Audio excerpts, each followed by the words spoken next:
En la primavera de 1834, en algún lugar de las ondulantes colinas del centro de Virginia, se hizo un descubrimiento que cambiaría para siempre nuestra comprensión de las profundidades de la maldad humana. 47 niños, de entre 6 y 16 años, fueron encontrados encadenados en un sótano bajo lo que parecía ser una granja común y corriente. Los niños no se parecían entre sí, hablaban idiomas diferentes y al ser interrogados, solo podían susurrar un nombre entre lágrimas: Madre Sullivan.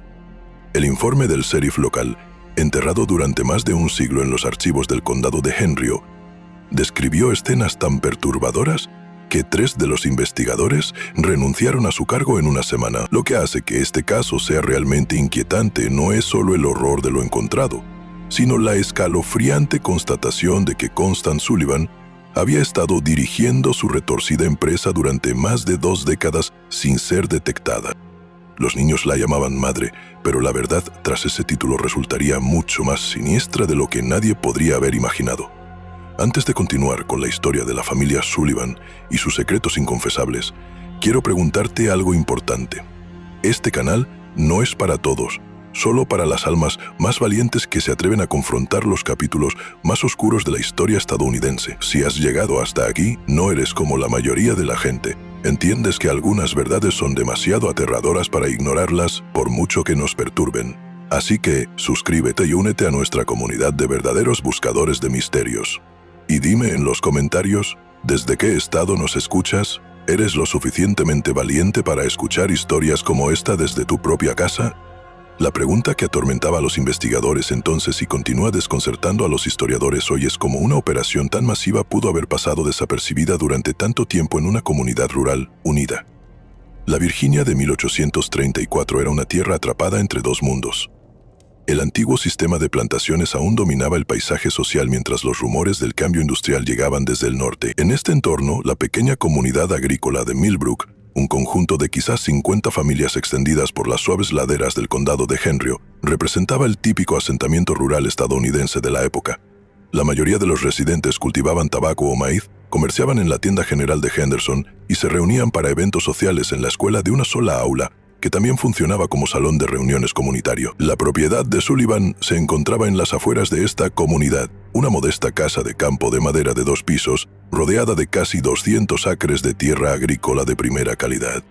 Para cualquier viajero que pasara por el polvoriento camino que conectaba Millbrook con Richmond, la granja Sullivan parecía completamente común. La casa, construida al estilo federal, popular durante la década de 1810, presentaba un revestimiento de tablillas pintadas de blanco y un porche envolvente, típico de la arquitectura de Virginia. Un granero rojo se alzaba a 60 yardas detrás de la casa, con un gallinero y un ahumadero que completaban la típica distribución de la granja. Lo que hacía única a la propiedad Sullivan no era visible desde la carretera. Ezra Sullivan, quien había comprado el terreno en 1809 con dinero heredado de la fortuna tabacalera de su padre, había dedicado un esfuerzo considerable a ampliar el sótano de la casa. Mientras que la mayoría de las casas de Virginia de la época contaban con sencillos vendedores de raíces, el sótano de Sullivan se extendía mucho más allá de la superficie de la casa superior. Los artesanos locales recordaban haber sido contratados para diversos proyectos de excavación durante las décadas de 1810 y 1820, aunque ninguno había visto la obra terminada. Ezra pagaba bien y en efectivo, y solo pedía que los trabajadores se concentraran en sus secciones asignadas en lugar del proyecto en general. Constance Sullivan, la esposa de Ezra, había llegado a Millbrook en 1811 con 22 años. Los vecinos la recordaban como una mujer hermosa, de cabello oscuro y una voz inusualmente suave. Vestía con sencillez pero pulcritud. Asistía a los servicios de la iglesia metodista cuando la salud se lo permitía y tenía fama de ser caritativa. Cuando se le preguntaba si contribuía a causas comunitarias, Constance inevitablemente explicaba que ella y Ezra ya estaban cuidando a varios niños huérfanos de su familia en Pensilvania. El acuerdo, explicó, era temporal hasta que se encontraran hogares permanentes adecuados. Esta explicación satisfizo la curiosidad de la comunidad sobre los ocasionales avistamientos de niños en la propiedad de los Sullivan. La cera. Henderson, en la tienda general, a veces veía un rostro joven que lo observaba desde la carreta de los Sullivan cuando Constance llegaba al pueblo a buscar provisiones. Los niños nunca hablaban, Pero Constance explicaba que eran tímidos, estaban traumatizados por la pérdida de sus padres y necesitaban tiempo para adaptarse a sus nuevas circunstancias. La comunidad, familiarizada con la tragedia de los niños huérfanos en una época de altas tasas de mortalidad, aceptaba estas explicaciones sin rechistar. Thomas Henderson, quien dirigía la tienda general, recordó más tarde que Constance Sullivan era una de sus clientas más fieles. Cada 2 semanas llegaba con una lista detallada y suficiente dinero en efectivo para comprar cantidades sustanciales de alimentos básicos: harina, harina de maíz, sal, carne de cerdo, melaza y otros productos básicos. Las cantidades parecían excesivas para una pareja sin hijos, pero cuando Thomas lo mencionaba, Constance le recordaba a los niños huérfanos. También compró cantidades inusuales de medicamentos básicos, explicando que los niños de bajos recursos solían llegar con diversas dolencias que requerían tratamiento. La granja Sullivan funcionaba con un horario que desconcertaba a algunos vecinos. Si bien la mayoría de las familias campesinas se levantaban con el sol y trabajaban hasta el anochecer, la actividad en la propiedad de los Sullivan solía continuar hasta bien entrada la noche. Se veían luces en las ventanas de la granja a horas inusuales, y el sonido de los martillos o de las obras de construcción a veces resonaba en los campos durante la noche. Cuando se le preguntaba sobre estas actividades, Ezra explicaba que estaba realizando mejoras para acomodar al creciente número de niños a su cuidado. El doctor Marcus Whitfield, el médico itinerante que atendía la zona de Millbrook, recordaba haber sido llamado a la granja Sullivan en varias ocasiones durante la década de 1820 y principios de la de 1830. Cada vez que le decían que uno de los niños huérfanos había enfermado y necesitaba atención médica, el Dr. Whitfield nunca podía examinarlos directamente. En cambio, Constance describía los síntomas y solicitaba medicamentos específicos. Cuando el médico insistía en ver a sus pacientes, Constance explicaba que los niños tenían demasiado miedo a los desconocidos. Estaban demasiado traumatizados por sus experiencias como para permitir que los examinaran desconocidos. El engaño era tan completo que incluso el pastor local, el reverendo Samuel Matthews, creía en la obra caritativa de la familia Sullivan. Durante sus visitas ocasionales a la granja, el reverendo Matthews elogiaba a Constance y Ezra por su compasión cristiana al cuidar de tantos niños desafortunados. Se ofreció a ayudar a encontrar hogares permanentes para los huérfanos, pero Constance siempre explicaba que ya estaba en contacto con familiares en Pensilvania que eventualmente se harían cargo de los niños.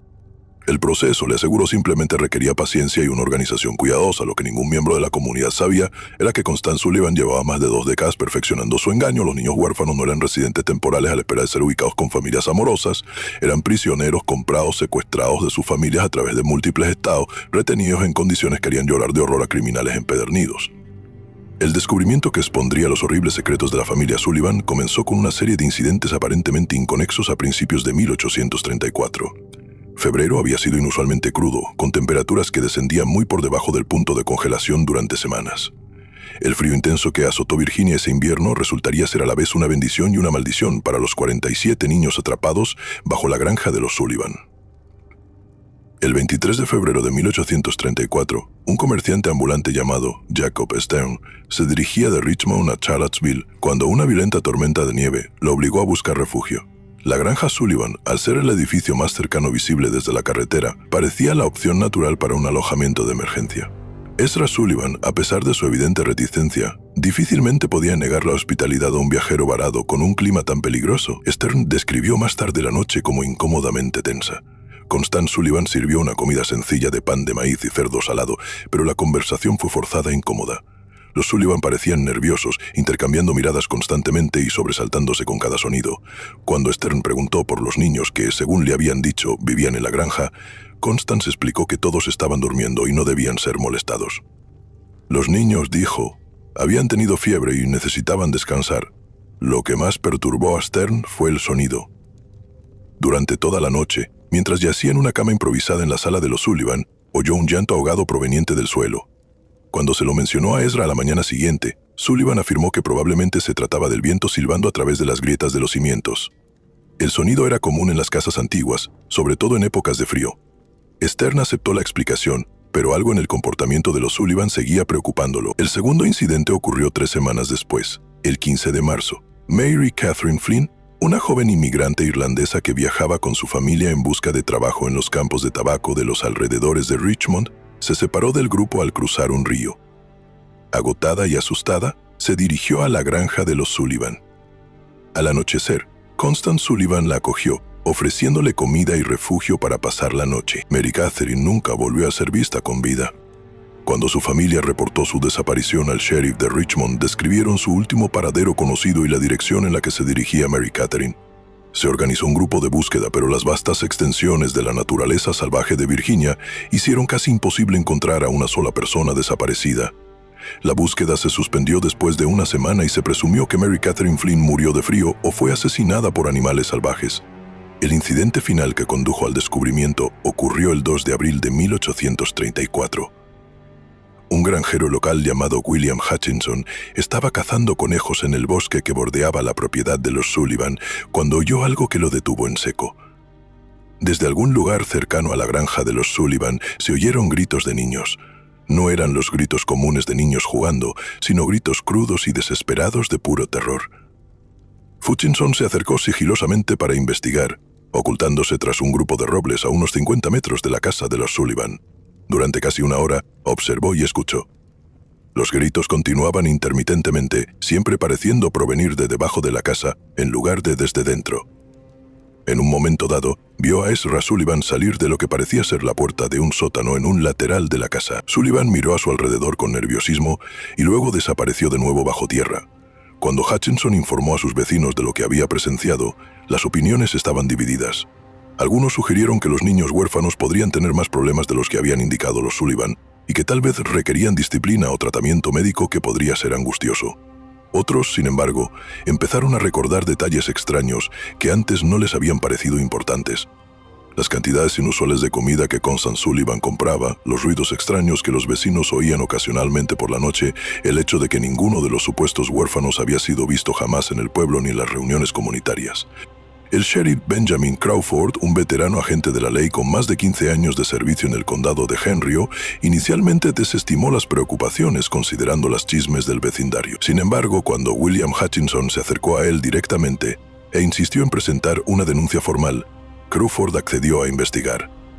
La ley le exigía dar seguimiento a las denuncias de posible abuso infantil, independientemente de su opinión personal sobre los acusadores. En la mañana del 8 de abril de 1834, el sheriff Crawford cabalgó hasta la granja Sullivan, acompañado de su ayudante Marcus Webb. Llegaron justo después del amanecer, con la expectativa de realizar una inspección de rutina que acallara los rumores de la comunidad. Constance Sullivan los recibió en la puerta, con un aire tranquilo y acogedor. Invitó a los oficiales a tomar un café y expresó su preocupación por los chismes que circulaban en la comunidad. La conversación comenzó con normalidad. Constance volvió a explicar lo de los niños huérfanos.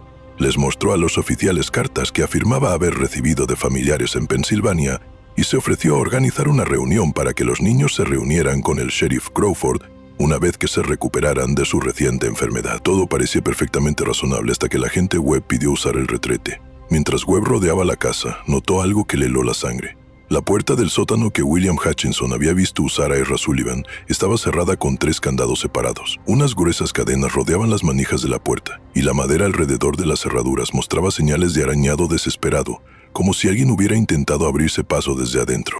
Cuando Webb regresó a la casa e informó discretamente al sheriff Crawford sobre lo que había observado, ambos hombres supieron que se trataba de algo mucho más serio que los chismes de la comunidad.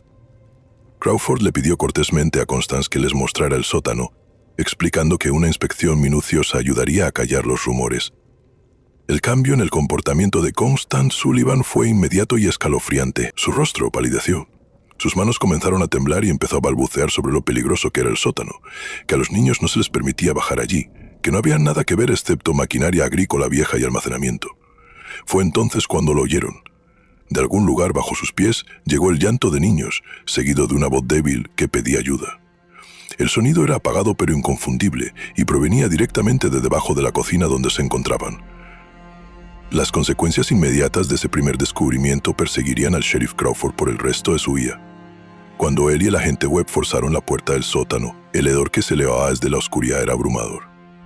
Una mezcla de excrementos humanos, cuerpos sin lavar y algo más que Crawford describió más tarde como el olor de la desesperación misma. El sótano que Ezra Sullivan había construido durante más de 2 décadas era una obra maestra de crueldad calculada. La cámara principal, que se extendía mucho más allá de la superficie de la casa, se adentraba en la tierra como una madriguera subterránea. Los muros de piedra, cuidadosamente cementados y diseñados para amortiguar el sonido, creaban una serie de habitaciones interconectadas. La cámara más grande, justo debajo de la cocina, albergaba a la mayoría de los niños. Estaban encadenados a argollas de hierro incrustadas en los muros de piedra. Cada niño llevaba grilletes en los tobillos. Las cadenas eran lo suficientemente largas como para permitir el movimiento en un área pequeña, pero impedían cualquier posibilidad de escape. Los niños tenían entre 6 y 16 años aproximadamente. Estaban demacrados, con la ropa hecha jirones, y sus cuerpos mostraban las marcas de la negligencia y el abuso prolongados. Muchos mostraban signos de enfermedad, fiebre, problemas respiratorios y afecciones cutáneas derivadas de vivir en el húmedo y mal ventilado espacio subterráneo. Lo que más impactó a ambos oficiales fue el silencio. Tras los gritos iniciales de auxilio, los niños no dijeron nada. Simplemente miraron a los recién llegados con ojos sin esperanza, sin expectativa de rescate. El agente Webb, padre de 4 hijos, tuvo que salir del sótano 2 veces para vomitar. El sheriff Crawford, a pesar de sus años de experiencia en la aplicación de la ley, se sintió incapaz de procesar la magnitud de lo que estaba viendo. La naturaleza metódica del encarcelamiento, la evidencia de una planificación a largo plazo, la gran cantidad de víctimas, superaba cualquier cosa en su experiencia o imaginación. En las cámaras más pequeñas, Crawford y Webb encontraron evidencia del sistema de control Sullivan. Una habitación contenía cepos y dispositivos de restricción para castigo. Otra albergaba lo que parecía ser un área médica primitiva donde los niños eran tratados por lesiones y enfermedades, no por compasión, sino para mantenerlos vivos y funcionales. Una tercera habitación contenía registros detallados que resultarían cruciales para la investigación: nombres, edades, fechas de llegada y notas sobre la condición y el comportamiento de cada niño. Los registros revelaron el alcance de la Operación Sullivan. Los niños habían estado llegando a la granja regularmente desde 1812, poco después de que Constance Sullivan llegara a Millbrook. Las fuentes variaban. Algunos eran huérfanos comprados de hogares pobres abrumados. Otros eran fugitivos, atraídos por promesas de comida y refugio, y otros parecían simplemente haber sido secuestrados de sus familias. El registro mostraba que a lo largo de los años, más de 90 niños habían pasado por el sótano de Sullivan.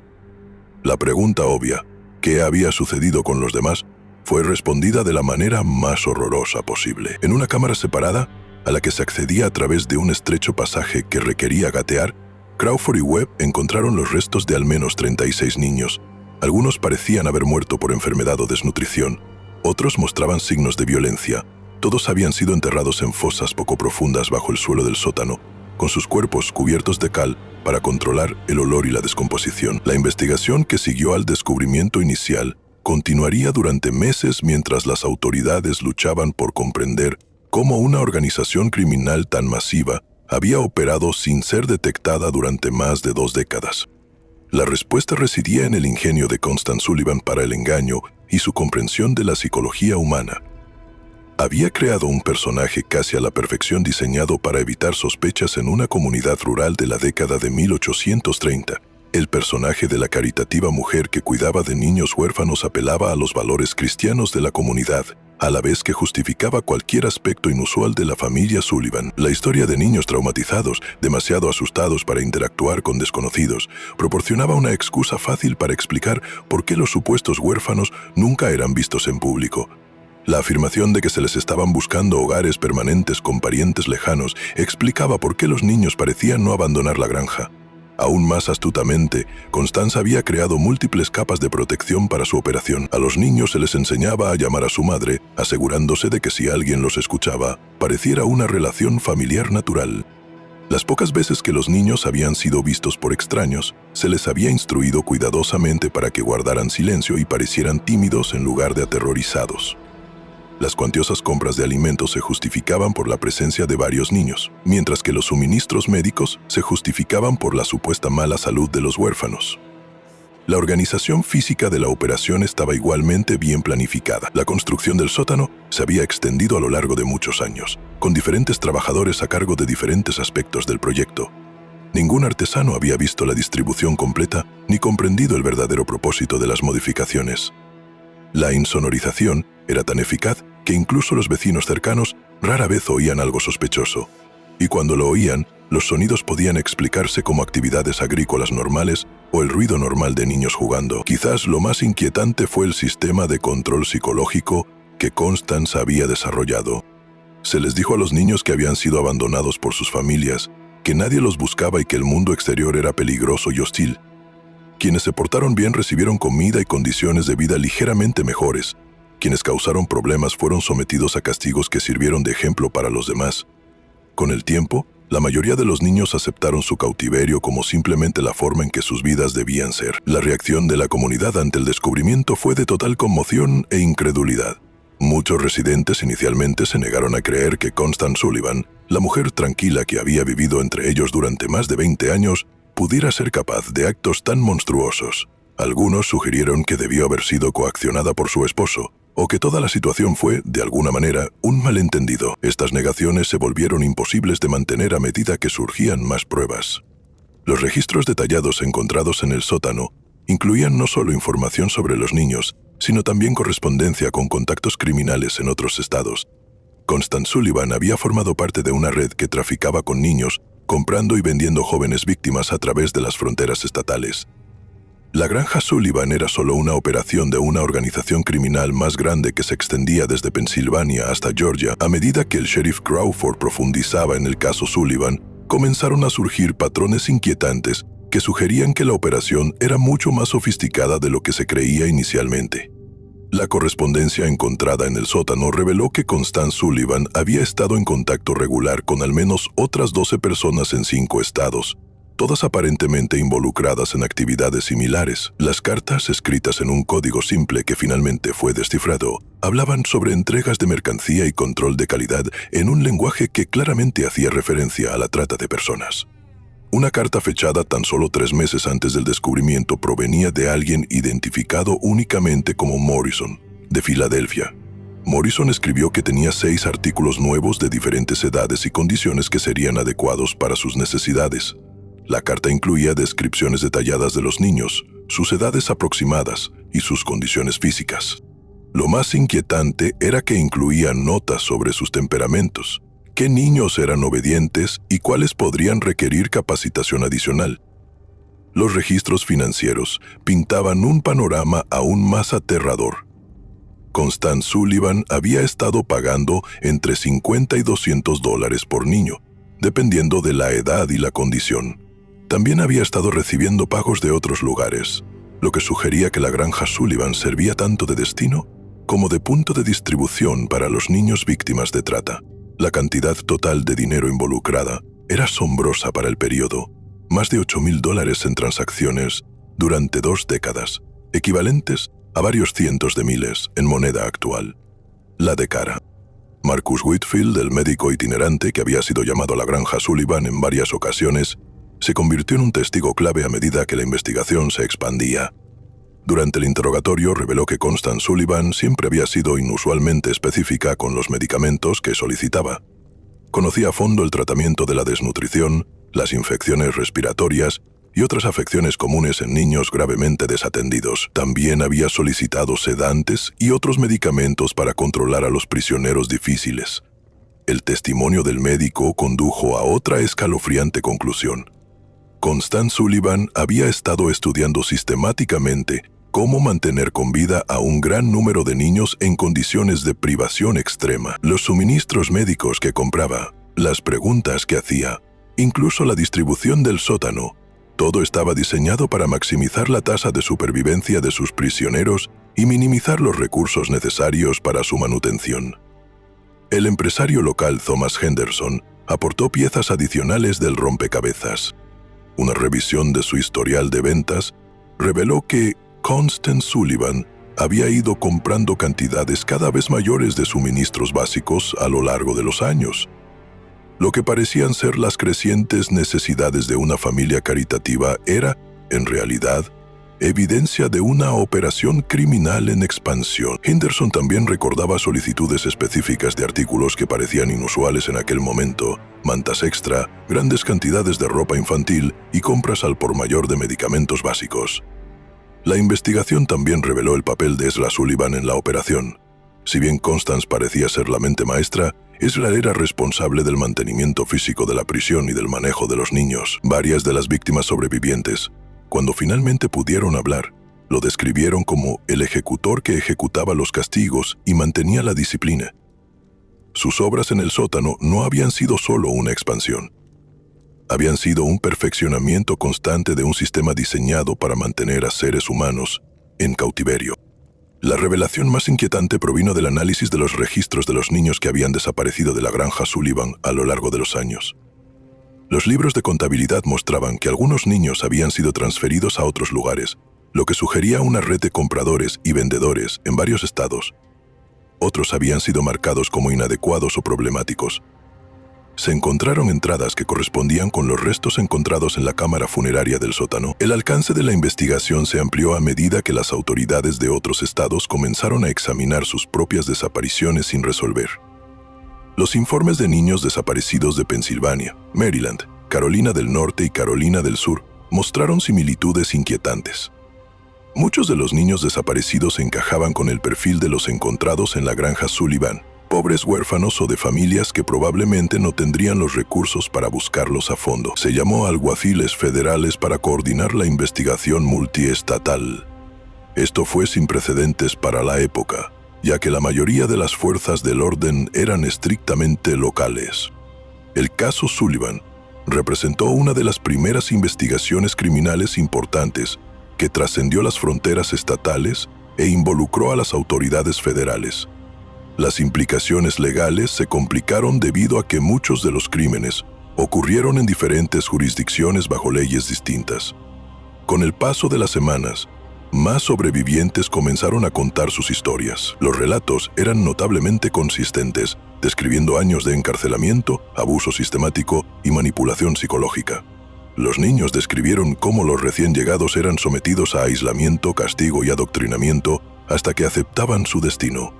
Hablaron de una compleja jerarquía entre los prisioneros, en la que los niños mayores recibían privilegios menores a cambio de ayudar a controlar a los más pequeños. Los sobrevivientes también revelaron el alcance de la manipulación psicológica de Constance Sullivan. Ella había convencido a muchos de los niños de que no valían nada, que sus familias los habían vendido o abandonado y que merecían ese trato. Algunos de los niños mayores, que llevaban años encarcelados, se resistieron inicialmente a los esfuerzos de rescate porque se les había inculcado la idea de que el mundo exterior era incluso más peligroso que su cautiverio. La investigación reveló evidencia de los métodos de Sullivan para conseguir víctimas. Había forjado relaciones con funcionarios corruptos de hogares de pobres y orfanatos que les proporcionaban niños a cambio de pagos. También había cultivado contactos con elementos criminales en las principales ciudades que podían identificar a niños vulnerables, fugitivos, huérfanos de la calle y otros que no serían extrañados de inmediato.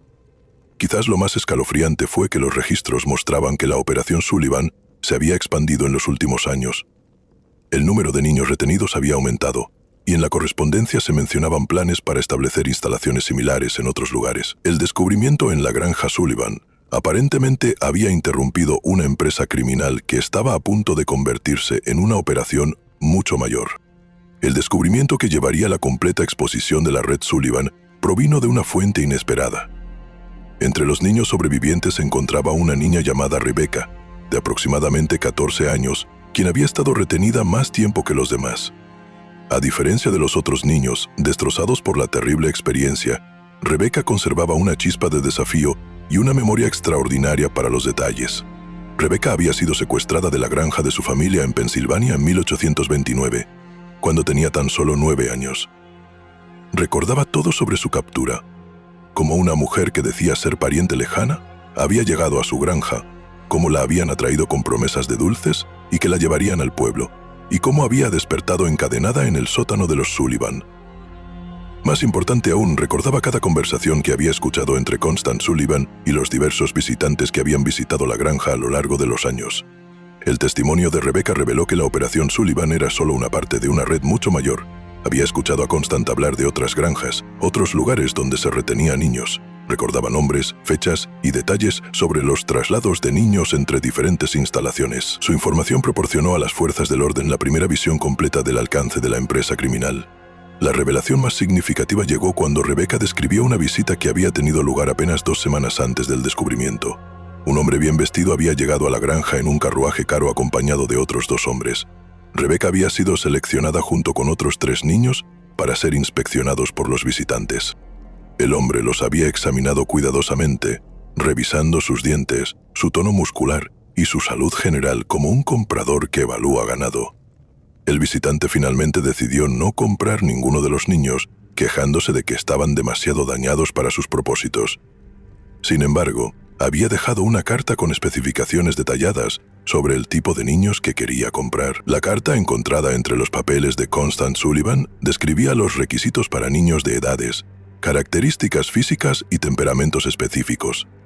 El lenguaje era frío y formal, y se refería a los seres humanos como mercancías para comprar y vender. La carta estaba firmada por H. Blackwood e incluía una dirección de remitente en Charleston, Carolina del Sur. Cuando las autoridades investigaron, descubrieron que Henry Blackwood era un acaudalado dueño de una plantación que llevaba años comprando niños, aparentemente para su servicio doméstico, pero en realidad con fines que la investigación revelaría aún más siniestros que la Operación Sullivan. La conexión con Blackwood abrió una nueva dimensión al caso. Al parecer, los dueños de plantaciones sureñas habían estado utilizando la red de tráfico infantil para conseguir trabajadores que estarían completamente bajo su control. A diferencia de las personas esclavizadas, que contaban con cierta protección legal y cuya desaparición podía ser descubierta, los niños víctimas de la trata podían ser explotados laboralmente hasta la muerte sin consecuencias legales. No tenían familias que los buscaran, ni estatus legal que los protegiera, ni esperanza de escapar. La investigación de la conexión con Blackwood reveló que varias otras familias prominentes del sur habían participado en compras similares. Los niños estaban siendo utilizados no solo como trabajadores, sino también como sujetos de experimentos médicos, como blancos para entretenimiento violento y con fines que los investigadores encontraron demasiado inquietantes como para documentarlos íntegramente en sus informes oficiales. A medida que se esclarecía el alcance de la red criminal, la investigación se enfrentó a una creciente resistencia por parte de poderosos intereses. Varias de las familias implicadas en la compra de niños contaban con importantes conexiones políticas y cuantiosos recursos para protegerse. Comenzaron las amenazas contra investigadores, testigos e incluso los niños supervivientes. El sheriff Crawford recibió cartas anónimas advirtiéndole que abandonara la investigación. El agente Webb fue atacado por desconocidos mientras regresaba a casa del trabajo. El Dr. Whitfield se encontró repentinamente boicoteado por varios pacientes prominentes. La presión tenía claramente por objeto intimidar a las fuerzas del orden e impedir que se revelara la magnitud de la red. La situación se volvió aún más peligrosa cuando uno de los niños sobrevivientes, un niño llamado Timothy, quien había estado brindando un testimonio crucial, desapareció del refugio temporal donde se encontraba. Se realizó una búsqueda, pero Timothy nunca fue encontrado. El mensaje era claro: quienes cooperaran con la investigación enfrentarían graves consecuencias. A pesar de la intimidación, la investigación continuó. Alguaciles federales proporcionaron seguridad adicional a testigos clave e investigadores. Los niños sobrevivientes fueron trasladados a lugares más seguros y se apostaron guardias armados en la granja Sullivan para proteger las pruebas físicas.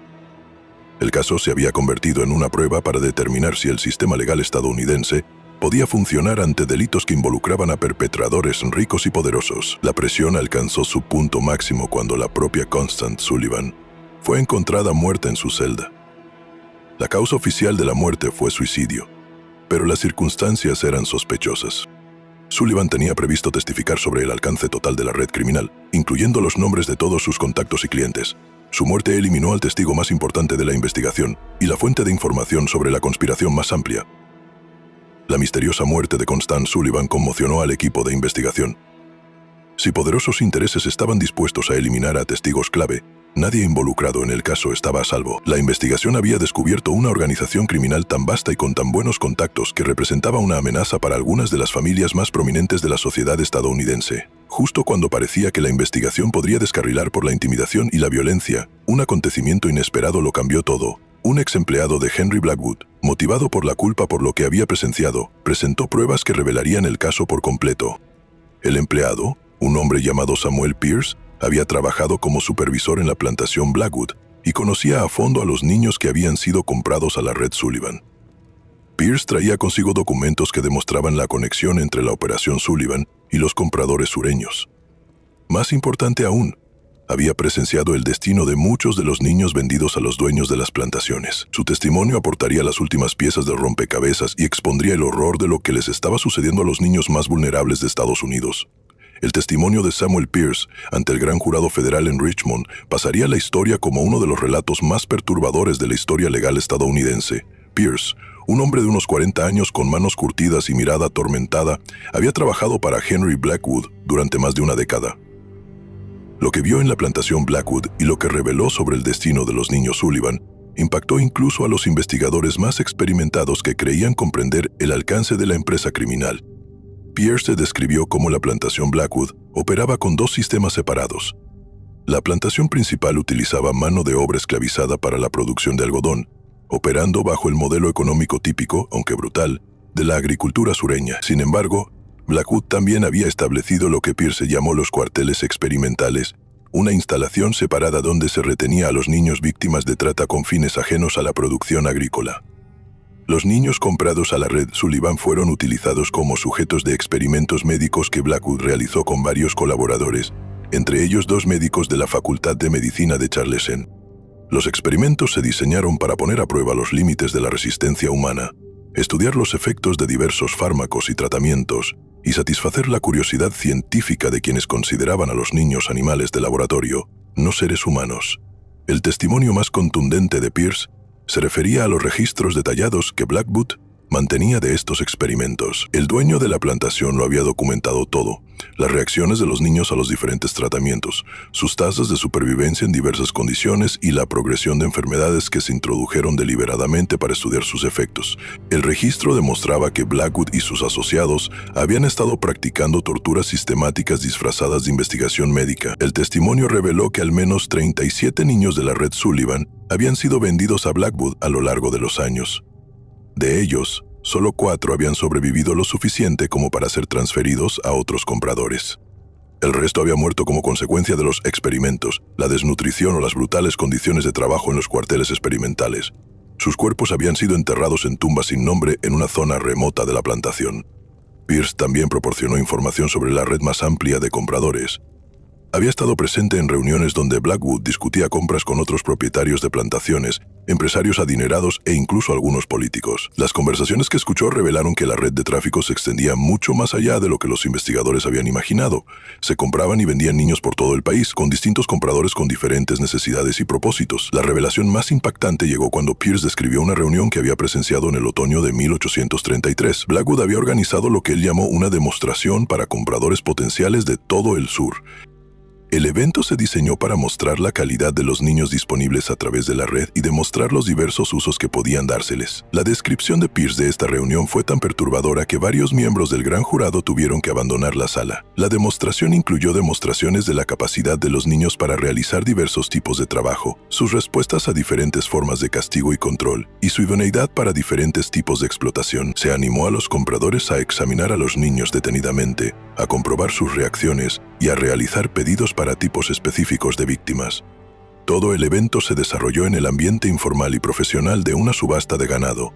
El testimonio de Pierce también reveló el alcance financiero de la red. Los precios pagados por los niños variaban drásticamente según su edad, condición física y uso previsto. Los niños más pequeños, que podían ser controlados y condicionados con mayor facilidad, alcanzaban precios más altos. Los niños con características físicas o habilidades específicas eran vendidos a precios superiores. Se estimó que la cantidad total de dinero involucrado en la red ascendía a cientos de miles de dólares, una fortuna para la época. El equipo de investigación utilizó la información de Pierce para coordinar redadas en múltiples lugares del sur. Alguaciles federales, en colaboración con las fuerzas del orden locales, realizaron redadas simultáneas en plantaciones, almacenes y otras instalaciones donde se encontraban retenidos niños víctimas de trata. Las redadas se llevaron a cabo en secreto para evitar la destrucción de pruebas y la fuga de los principales perpetradores. Los resultados de las redadas coordinadas fueron asombrosos. Se rescató a más de 100 niños adicionales de diversos lugares. Se incautaron pruebas físicas que documentaban la magnitud de la red de trata, incluyendo registros financieros, corresponsales y registros detallados de compras y ventas. Varias personas prominentes fueron arrestadas, entre ellas Henry Blackwood, 2 médicos de la Facultad de Medicina de Charleston y un legislador estatal de Georgia, quien había sido uno de los mejores clientes de la red. Las pruebas incautadas durante las redadas pintaron un panorama de maldad sistemática que conmocionó al país.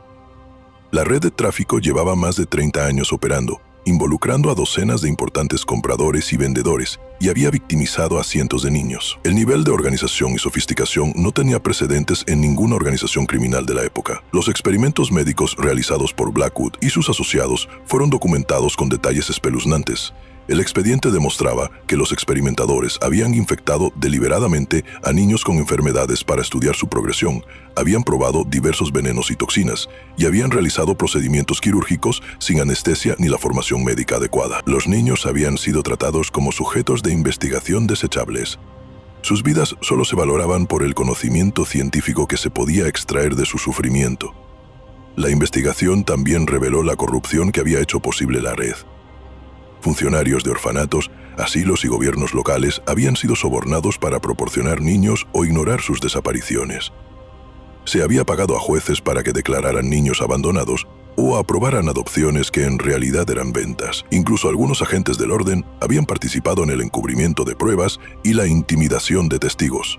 Los procedimientos legales subsiguientes se prolongarían durante años mientras los fiscales luchaban por hacer justicia a las víctimas de crímenes ocurridos en múltiples estados y jurisdicciones.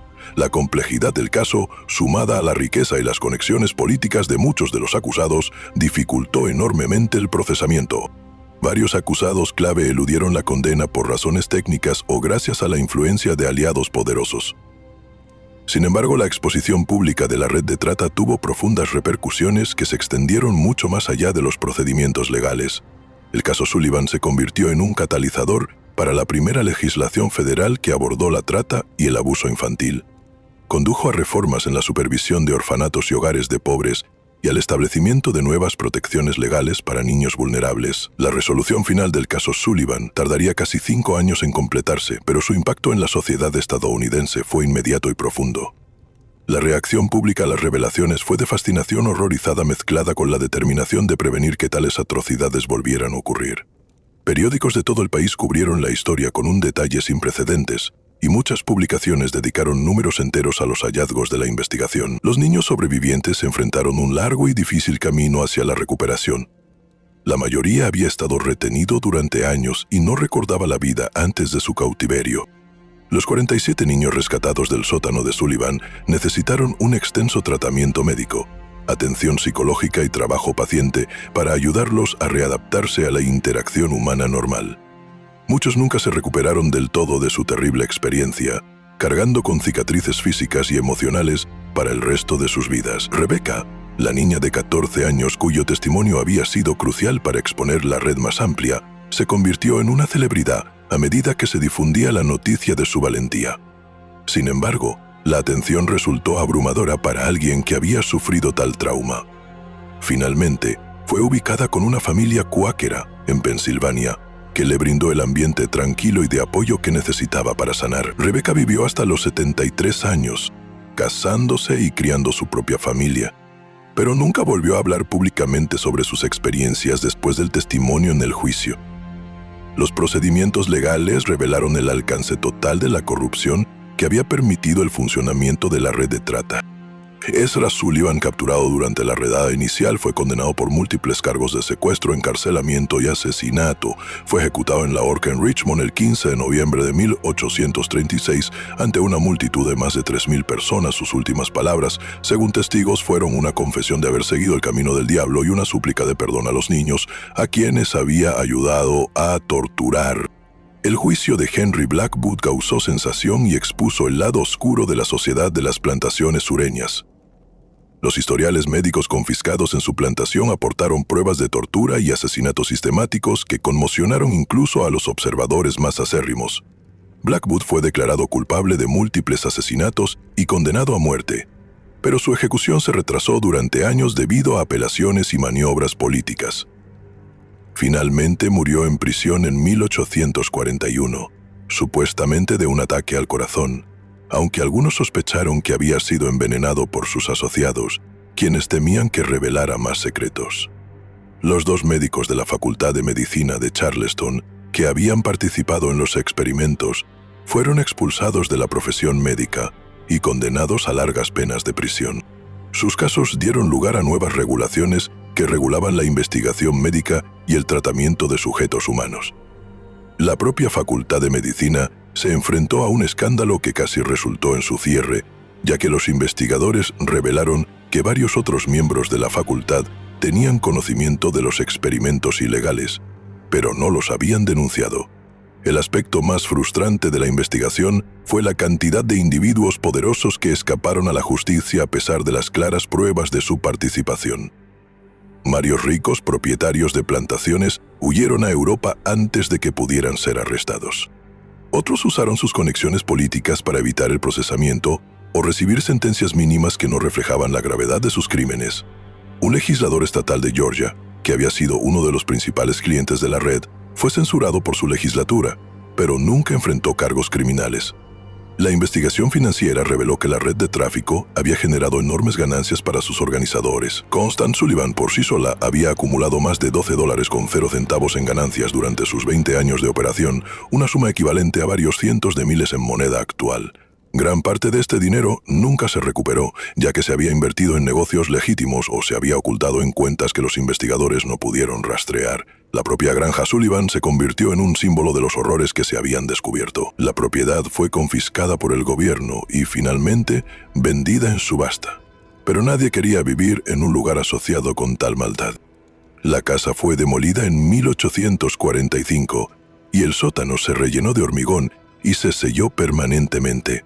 Se construyó un pequeño cementerio en el lugar para recordar a los niños que murieron allí, aunque la mayoría de sus nombres nunca se conocieron.